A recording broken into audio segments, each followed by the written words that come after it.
Ano kaya yung magiging papel ng mga gabay diwa dito? Lalabanan ba nila ang mga sangre? Dea at Adamus. Pwede pala yun. Di ko to nakita ha. Like yung tambalang Dea at Adamus. Napaka-angelic talaga ng boses ni Chuli, no? First, a few notes pa lang, parang angel ang atake. Uy, ito'y apat na brilyante. Na kay Kera Mitena naman talaga. Mukhang nananalo na sila sa digmaan based sa ilang clips dito nung dumating si Tera. Mukhang, ayun no, di ba lumuluhod na sila kay Kera Mitena. Abisala Eshma sa lahat ng mga Encantadix dyan. Eto, may music video ulit ang Encantadia Chronicle Sangre bagong tadhana. Although napanood na natin yung isa sa mga music video ng bagong tadhana na kinanta ni Julie. Alam nyo, ang daming namamangha dead, no? Since parang maire-relate natin to dun sa Voltes 5 na theme song din na pinerform ni Julie. Talagang daming namangha ng mga Japanese at mga fans nung pinerform niya yon. So, panoorin natin tong music video na to and baka may mahanap pa tayo or makuha pa tayong mga scene na currently ay hindi natin napapanood pa sa TV or sa online. So, without further ado guys, eto na, silipin na natin ang bagong tadhana music video.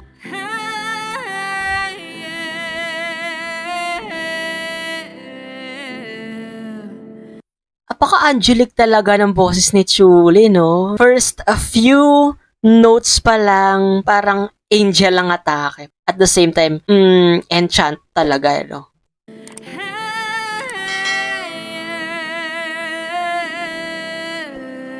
Tera. Gusto ko makita yun, yung nagsama-sama na yung mga apat na sangre. Mukhang magkakalapit yung mga ano nila, no, mga puso nila dito at yung mga, alam mo yung barkadahan nila. Okay, ito na, napanood natin to. Alam nyo, may mga questions akong natatanggap din at mga nababasa online na bakit daw iba na yung mga Eve-tre na kumukuha sa mga Encantado ngayon, 'di ba? Dati kulay blue sila, ngayon kulay white. So, ano kaya yung feeling nyo guys kung bakit ganun na? Napalitan na ba? No? Or marami lang sigurong kinukuha kaya, ay nako, pati lambanan. No?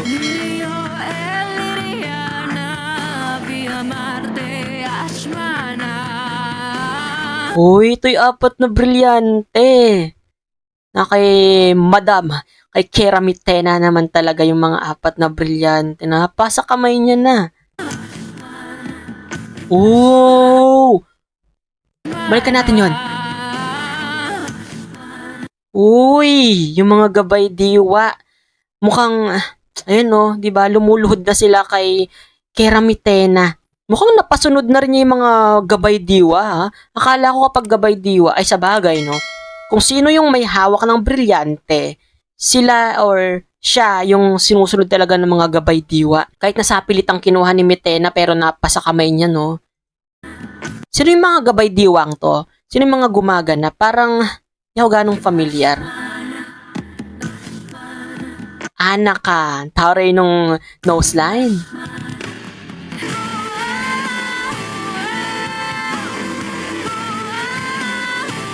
So, yung mga nakikita natin dito is napanood na rin natin sa ilang weeks sa pagpapalabas ng sangre. Ito si Arsus. Ang labanan ni Cassiopeia at Mitena.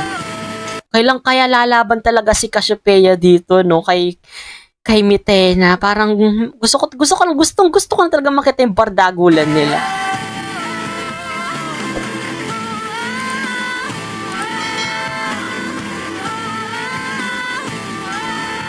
Oh, mukhang nananalo na sila sa digmaan based sa ilang clips dito nung dumating si Tera. Happy na si Cassiopeia at yung mga Adamian. Nagkita na rin yung mag-ina. And what the? Huh? Dea at Adamus. Pwede pala yun? Di ko to nakita Like yung tambalang Dea at Adamus. Oh my God.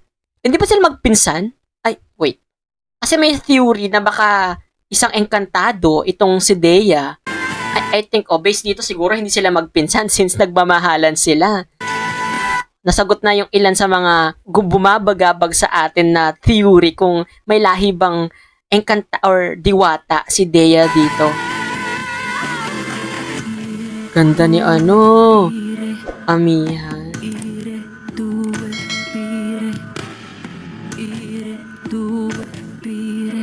Okay. Alright. That's it.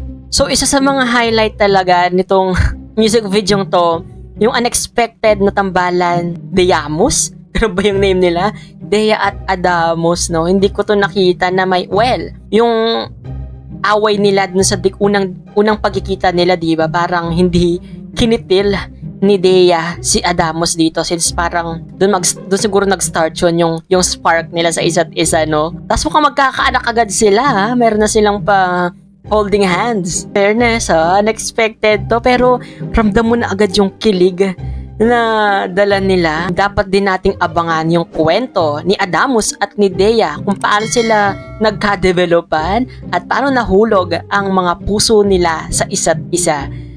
Mukhang meron din palang halong love story itong Encantadia Chronicles Sangre, lalo na sa buhay ng mga bagong sangre. At the same time, ano kaya yung magiging papel ng mga gabay diwa dito since inilabas or ipinalabas na nga sila ni Keramitena dito? Lalabanan ba nila ang mga sangre?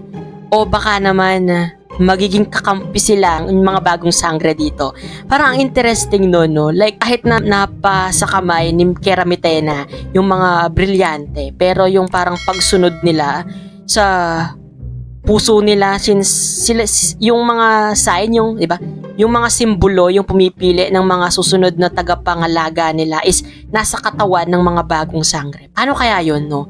Parang ang interesting malaman kung ano ang patutunguhan ng kwento ng mga gabay diwa at ng mga bagong sangre dito. Syempre, bago matapos ang ating video, narito na ang mga top comment spotlight natin from Aldrin Blanza, kay Majestic Alenchantres at kay Khalid Gilahani. Yon, kinilig din ba kayo? Seated sa bagong tambalan na Deamus or si Dea at Adamus dito? At ano sa palagay nyo yung mga mangyayari pa sa susunod na kabanata nitong Encantadia Chronicles Sangre? I-comment mo yan guys sa may ibaba. At syempre dahil 3,000 subscribers na tayo, ay tatry natin na mag-shoutout ng mga, syempre mga avid commenters at the same time viewers natin dyan. Mag-comment lang kayo sa may ibaba ng mga masasabi nyo sa reaction video na ito. At i-shoutout ko kayo at babasahin ko yan sa susunod na video. Thank you for watching everyone. Kung hindi ka pa rin nakasubscribe sa channel ko, don't forget to hit that subscribe button and that notification bell para lagi kang updated sa mga videos na i-upload ko pa. That's been CJ, your man of letters. Stay safe and stay motivated. Thank you for watching. Bye!